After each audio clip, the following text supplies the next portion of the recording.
You're listening to My Inner Teacher with Peter Sterios and Crystal Ariel.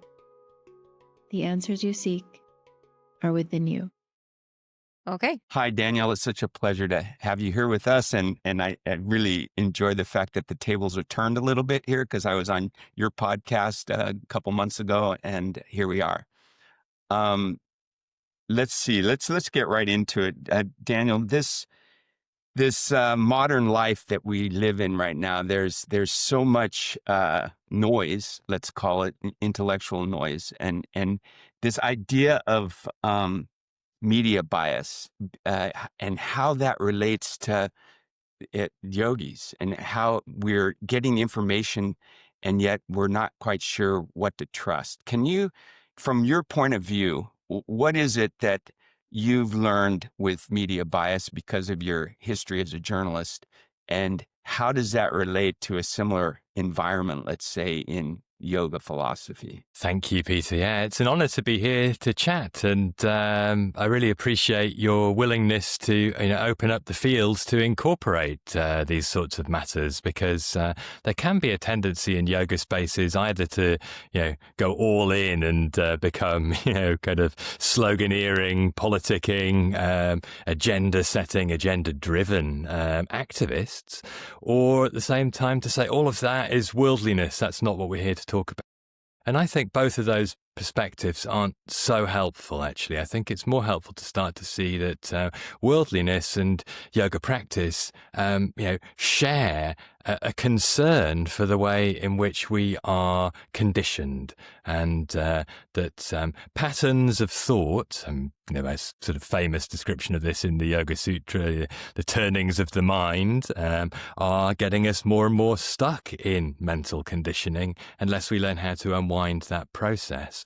And that's the same as trying to deal with the information overload of a modern media saturated world in which we're constantly being triggered. Basically, the technology companies have come up with machinery to keep us, engaged, as they put it, which basically means pushing our buttons as much as they can so that we don't switch off. And so, in the same way as yoga is trying to say, well, there's all this stuff bubbling around in your field of vision that is distracting you, confusing you, agitating you, stopping you from seeing the clarity behind all of that. I think we have to be aware that the world of information is doing the same thing to us, and we need some skills to navigate it. Wow. Go ahead, wonder, Krista.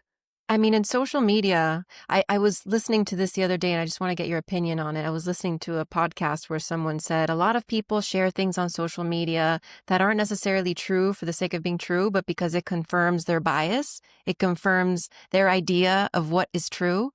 And so, on the same topic of understanding these external factors that influence us, how can we learn to differentiate? And how can we, it's such a complicated question because I think it's based on each individual. It's what's true for you is what's true for you, right? Yeah, I think we need to have some frames of reference, to be honest. What's true for us in terms of our inner experience of what's happening is going to differ from person to person. But I don't think we necessarily live in a post-truth world where there's nothing sort of objectively that we can agree on, outside of that little internal world that is particular to our mind and body. And I think it can be helpful to see, sort of division of labor, so to speak, between the process of trying to make sense of what's happening within us as well as, what's happening outside us, but not to get the two overly confused, because, exploring our inner environment is a very subjective process, and yoga is also a very subjective path of inquiry. It's the supreme subject, as one of my teachers likes to put it, and it leads us into ultimately pure subjectivity, the I amness of presence. But that's not necessarily the same thing as trying to make sense of what's happening out there. And I think one way that we can perhaps illustrate that is this modern tendency to avoid saying, I think, which immediately reminds us this is just an opinion that's bouncing around in our brains, and to instead use the language of I feel. I feel like has become a new way of saying I think. And that, I think, gets the two worlds confused, because how things are landing inside us might tell us something about how we need to respond. But it doesn't necessarily tell us what's true for everybody or what anybody else needs to do. And I think, that gets so jumbled because of this linguistic confusion. Yeah, I'm so, what's the word? Like your career path, from the things you did as a journalist into this pivot into this yoga world. And yet I get a sense from what I've read and what our conversations when I was in London, that you see parallels between those. You see parallels between, let's say, the things that caused you to question the industry you were in as a journalist, and now here as a yoga historian, as someone who's trying to make sense of ancient knowledge in modern world. Is it the same for you? Like there's this, like it gets back to the inner voice, your inner voice. And I want to also just quickly say exactly what you just said, how we're morphing this I think to I feel, and somehow that saying I feel legitimizes something that's just basically I think. And what word, is there a word that you could use that is, to help the listeners and help me, frankly, because I'm starting to use I feel a lot. But is there a word that captures this kind of true expression? It's a great question, and I'm glad you brought up that word true. I mean, that's the connecting thread. I was naive as a young reporter. I worked as a foreign correspondent and was foolish enough to imagine that, my employers existed to get to the bottom of things solely, and that therefore, I was a truth seeker and we were going to be telling uncomfortable truths. Whereas actually, I worked for the New York Times at a time when it was actually spreading some rather obvious fictions about Iraq's non-existence, weapons of mass destruction, and suppressing some important truths about how much we knew about that process. So that radicalized me. But I also then confused myself quite strongly because I believed a lot of my own angry, conditioned hype in response. And so I got sucked into what I thought was truth about the way things were, which was actually a very closed-minded rejection of the whole process of news gathering and the complicity of all of my perfectly intelligent and accomplished peers who weren't prepared to do as I did and throw away their jobs. And looking back, I realized that we need the work that journalists are doing, but also we need to not imagine that it is necessarily the truth. And as a reporter, you can't find the truth. You can get close to it if you work really hard and are sincerely interested in trying to reveal something approaching the truth. But it's possible to be purely objective. You've always got some kind of an agenda.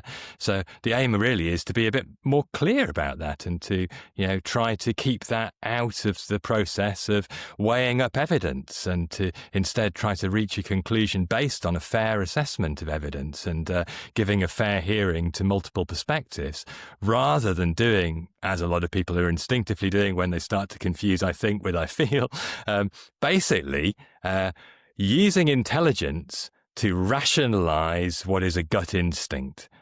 So you're working backwards from the conclusion to which you've already jumped without being aware that you've done that. And that's what yoga philosophy calls avidya. That's wrong knowledge. That's the problem that yoga's there to correct. Because the problem with it is that we think it's correct when it's actually based on faulty premises. And it largely comes down to our unwillingness to admit, really, frankly, I could be wrong. This is just a provisional understanding of stuff that's come my way. But, I don't know for sure it's true. And that's what yogic traditions have always been telling us helps us to get closer to truth. Because the more hung up we are on the little we know, the less aware we are of the vast quantity of information and experience that we don't know. And some of the earliest Upanishads said, you really have to focus on that part that you don't know, and that will help to lead you to the transformative knowledge rather than getting you stuck on this, self-centered, ego-fueled, arrogant I know, which is, I think, where I got lost in my late 20s. And thankfully, yoga dragged me out of that pit eventually. Oh, go ahead, Crystal. I was going to say this. Peter has the Inner Teacher Academy, which is based on, not following the guru and learning how to lead yourself from the inner teacher. Based on everything you just said, I want to know, well, there's a question within a question. A lot of people come to yoga because it's relaxing, because they want to find peace, they want to find healing. But then when you do that work, actually confronting truths that are, if you're doing it right, really uncomfortable, like super uncomfortable. Sometimes it's ugly. You don't want to look at it. And so that's a part of it. And I want to get your opinion on like what you think about those peace seekers versus when they get to this discomfort. And then this idea of the guru, because it's almost like giving your power away to someone else that's going to do the work for you, I guess.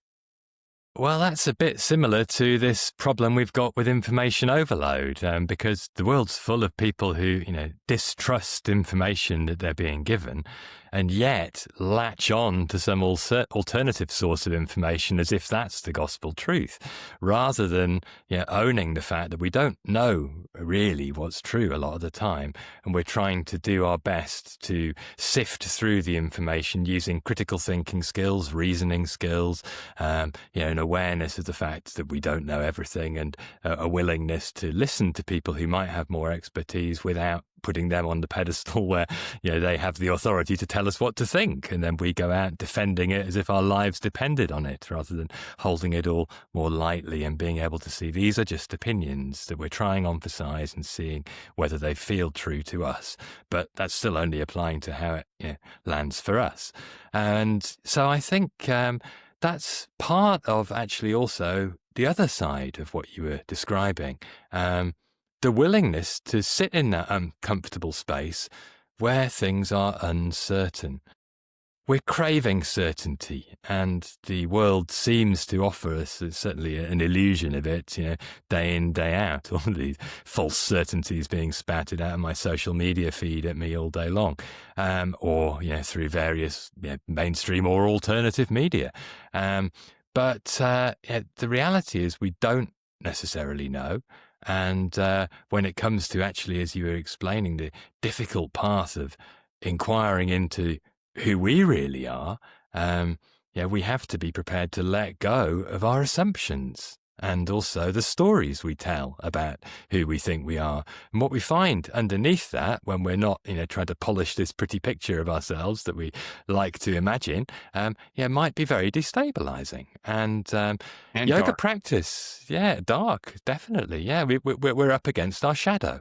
And if yoga is trying to help us in any particular way, it's along a sort of path that Jung was talking about integration of opposites, of polarities, of seeing beyond, these extremes. So it's not all about, as people often suggest, good vibes only, or blissing out in your little bubble where it's all rainbows and unicorns, but instead to be unafraid of the fact that there is a shadow side to us, to everything, and to have the capacity through our practice to be with it, to be okay with the fact that it is not okay and that we don't feel okay and that everything's very confusing. That's the real power of these yogic skills, to not turn away from that which is uncomfortable, and to find some degree of comfort despite not being able to control all our circumstances. Our inner response to things is what we can control. And that is, I think, where this inner teacher comes in, because nobody can really give that to us. They can perhaps guide us to pay attention to the capacity that we all have within us to do that. And instead, so many sources of information, be they yogic or otherwise, are giving us the opposite message. Come here, be dependent on me, and keep signing up for my next program, and let me deliver the wisdom that you need. And that's not really what yoga's trying to teach us. Yoga's at heart, pretty anarchic. It's throw away all external guidance, and start to rely on your own capacity to discern the difference between what's true, what's not, what's helpful, what's unhelpful, what causes suffering, what might unwind it. Those are the questions we have to answer for ourselves. So we have to grow up. And it's not easy. Exactly. And that, what you just said, could be the mission statement of the Inner Teacher Academy. I've been teaching for so many years now, Daniel, and it's really hard for me to teach what I would have been teaching 15, 20 years ago, listening to my old videos and old audio recordings now, because now it's about guiding every student to that inner threshold that you just described so perfectly. My question for you is, in your understanding of classical and all era of yoga, is there a term, Sanskrit term, or just translated into English term, of inner teacher? Is there like, I'm using inner teacher as kind of a space holder for inner discernment, basically, and cultivating the skill to access and then act on that inner discernment. Is there, in your vast knowledge, is there a term? Because I've never found one.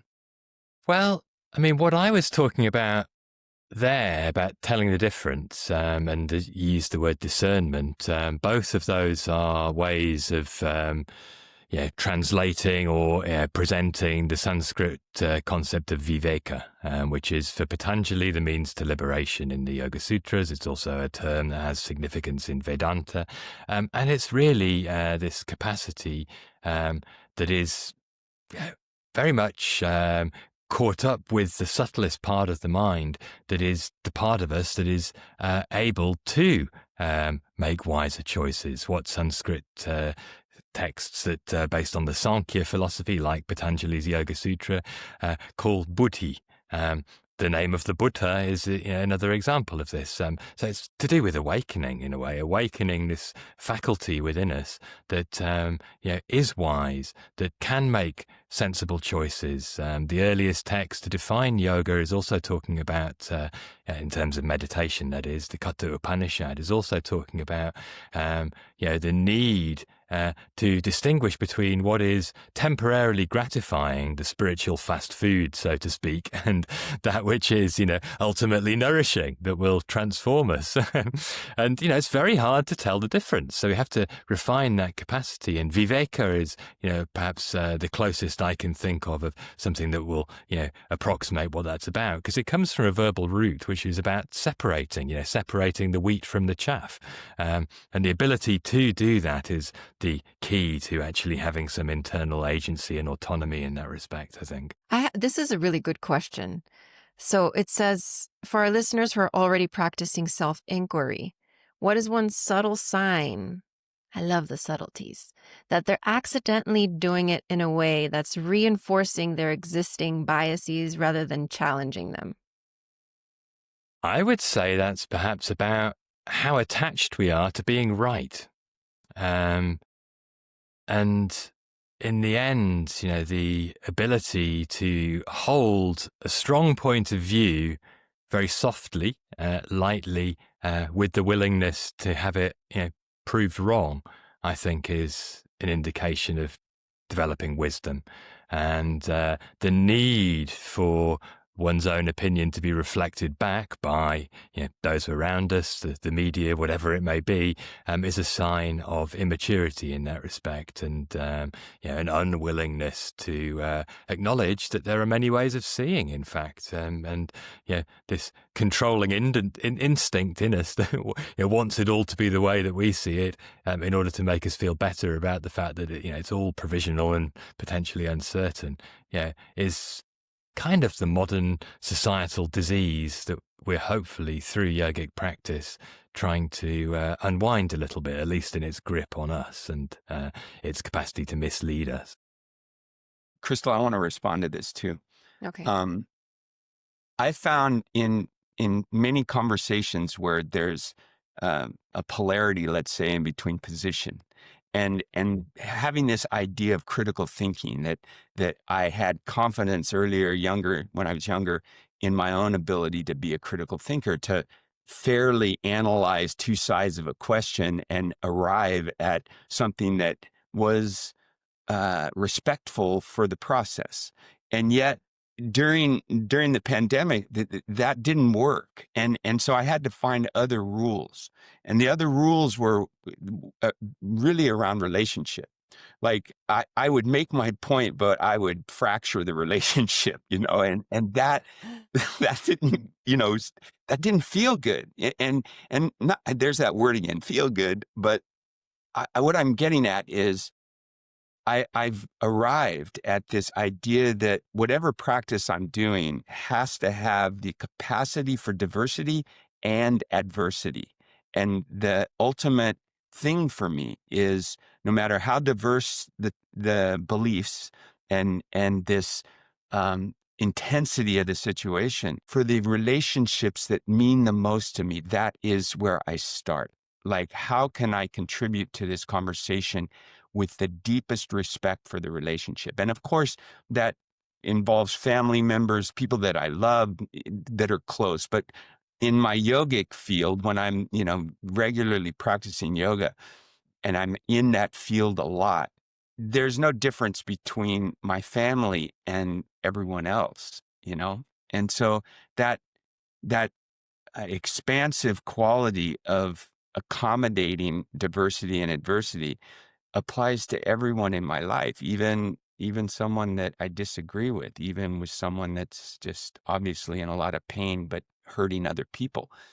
How do I do that? And how It's do like we making space to hold space, right? Kind of. Exactly. Crystal, I'm just looking at the clock, and we have this new season 2 with the shorter format, but I just want to keep talking. We're good. We still got some time. So we do. Oh, awesome. awesome. We do. You're in charge. We still got a little bit of time. Well, if I could just pick up on what you were saying there, Peter, I think that word you used, disagree, is potentially very empowering. If the world could be more comfortable with respectful disagreement, that would start to embody some of what we were talking about a moment ago, this capacity, and as Crystal beautifully put it, this sort of making space. If I need to be right, and anything that goes against what I think is right is the enemy that has to be removed, then we have conflict. It's not just a position of adversity. It's winner takes all, life or death struggle. Whereas if there isn't such an attachment to the need to be right in somebody else's eyes, then we can be comfortable with just feeling, well, I know what I think, and I don't need you to think the same thing, but I'm willing to allow you to think what you think if you're okay with me thinking what I think. And if we could do a lot more of that, then I think there'd be, a lot more respectful engagement that might start to bridge some of these divides. I mean, you mentioned the pandemic period that really did fracture a lot of communication around a lot of issues, not just the COVID virus in itself. And how to respond to it, and what should be mandatory and what shouldn't, and who's got the authority to tell who what else to do, and it's a very difficult time.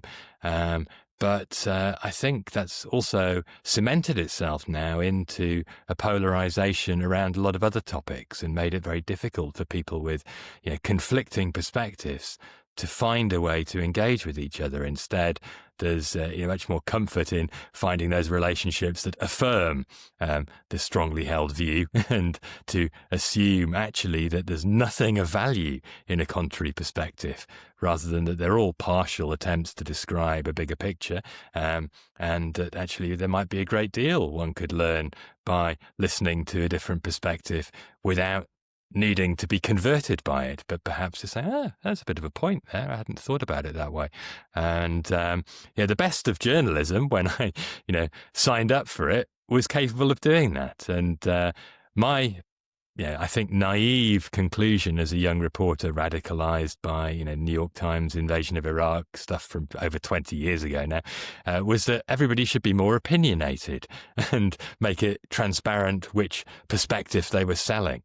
And I've come to think, that's basically what we've wound up with, and it's not very helpful. I still think the attempt to try and fly the helicopter high enough that you're looking down on a field where there are many perspectives, and you're not closing the door to as many of them as possible in order to tell a true story about how the world is that most people can recognize.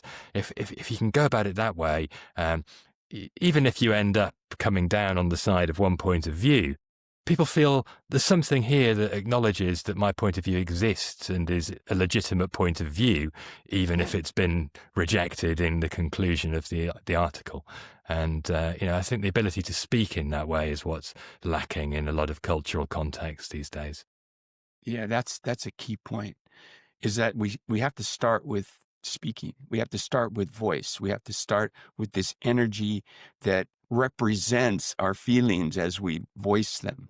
And my rule of thumb now is first, in this conversation, like with you right now, there's a fondness that I've had with you since our podcast together. And what's most important for me in my conversations with you is our relationship of respect, of someone who's educated themselves in yoga practices, but also educated themselves in the world, and that, to me, this condemnation of modern day yoga because we're not following tradition, this is where that argument for me breaks down, because we're living in at times when the traditions don't really apply one size fits all. We have to tailor them as what I've, we talk about media bias. There's also a little bit of yoga bias over the generations, how things have changed into things. And somehow the traditionalists in yoga are still trying to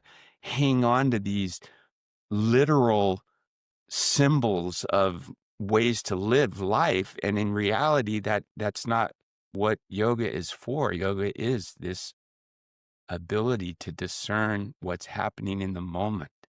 And that to me is what the inner teacher is all about. I think also listening, Peter. I mean, you were saying the importance of speaking, but to listen to ourselves as much as anything else, and to hear, other people speaking, but to at the same time be feeling, what's actually happening in our inner landscape as we are receiving this information. A lot of the time we're being triggered, and all of this stuff is coming up in us, and we're waiting to say what we want to say as somebody else is speaking, or we're shouting over the top of them and not even hearing in the first place. But if we can actually see it as part of practice, to feel into how this is being processed in my mind and body, as well as actually having the courtesy to hear what somebody else is saying to us, and if we don't want to hear it, then just respectfully saying, I'm not interested in this conversation, because that's the truth, instead of pretending otherwise.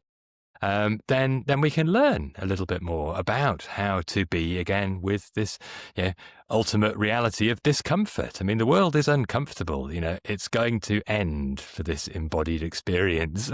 and the sooner we can, make peace with the fact that we do not get our own way with that, the less painful it will be. And that's true with everything. have all sorts of experiences that we don't want, that we can't control, and we've got to learn to be with them. And I think respectful dialogue that allows for disagreement is great training. It allows us to have some capacity to, first of all, tune in, as Crystal was suggesting, to some of our own uglier bits, but also to get more skillful at accommodating other people's. And that's the reality of life. None of us is saints, and none of us is going to become the Buddha tomorrow. We've got to live with each other as human beings. Yes. Well, I have one more question I want to ask you before we close, and that's a tangible practice that we can give listeners, or like a sort of experiment that they can do this week to test their own narratives and begin to notice the difference between external conditioning and true inner wisdom. Can I suggest two? Yeah. Well, the first I really feel moved to propose is, somewhere around, it's never far from my hands, is my, pocket computer device. We've all got some sort of technological gizmo to which we're a bit addicted. And to start to see how that is triggering us. And so perhaps to have a conscious practice of, while being in the middle of using the phone, or if it's the screen in some other format, to almost set an alarm and to suddenly stop at that moment, or to have a bell on the meditation app go off while we're in the middle of using the thing. And then to try and pay attention again to what we're feeling, what's going on in us, and perhaps to try and remember what else it was that we were imbibing before that moment of pause.